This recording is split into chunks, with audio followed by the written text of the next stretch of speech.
Hello guys. చాలా మంది అడిగే కామన్ క్వెషన్. అసలు ఏ క్యాండిల్ ఫార్మ్ అయిన తర్వాత ఎంటర్ అయితే బెస్ట్? దీన్నే 3 క్యాండిల్ ఎంట్రీ రూల్ అంటారు. అసలేంటంటే ఏ క్యాండిల్స్ ఫార్మ్ అయిన తర్వాత ఎంటర్ అయితే బెస్ట్ అంటే 3 టైప్స్ ఆఫ్ క్యాండిల్స్ ఉన్నాయి.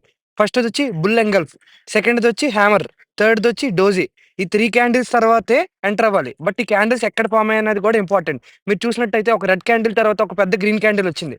కానీ ఆ పెద్ద గ్రీన్ క్యాండిల్ అనేది రెడ్ క్యాండిల్‌ని పూర్తిగా ఎంగల్ఫ్ చేసింది. అంటే పూర్తిగా మింగేసింది. సో, ఇలాంటప్పుడు ఎంటర్ అయితే చాలా బెస్ట్. అండ్ దీనికి స్ట్రాంగెస్ట్ మొమెంటం ఉంటది. అండ్ ఎంటైర్ ప్రీవియస్ క్యాండిల్ సెంటిమెంట్‌ని డిస్ట్రాయ్ చేసినట్టు క్లియర్‌గా చూసినట్టయితే. సో, ఇది చాలా ఇంపార్టెంట్. సెకండ్‌దొచ్చి హ్యామర్. హ్యామర్ అనేది ఒక డౌన్ ట్రెండింగ్ తర్వాత ఫార్మ్ అయిందంటే ఒక చిన్న గ్రీన్ క్యాండిల్. దాని తర్వాత మళ్ళీ పైకి మూవ్ అయ్యే ఛాన్సెస్ ఉన్నాయని అర్థం. అండ్ ఇది బెస్ట్. ఎప్పుడంటే ఒక లాంగ్ విక్ ఉండాలి. సెకండ్ థింగ్ ఒక స్మాల్ బాడీ ఉండాలి.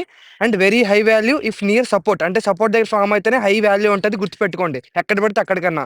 Third thing doji. అసలు డోజీ అంటే ఏంటి? డోజీ అంటే ఏంటంటే సింపుల్‌గా చెప్పాలంటే ట్రెండ్ పోతుందని అర్థం.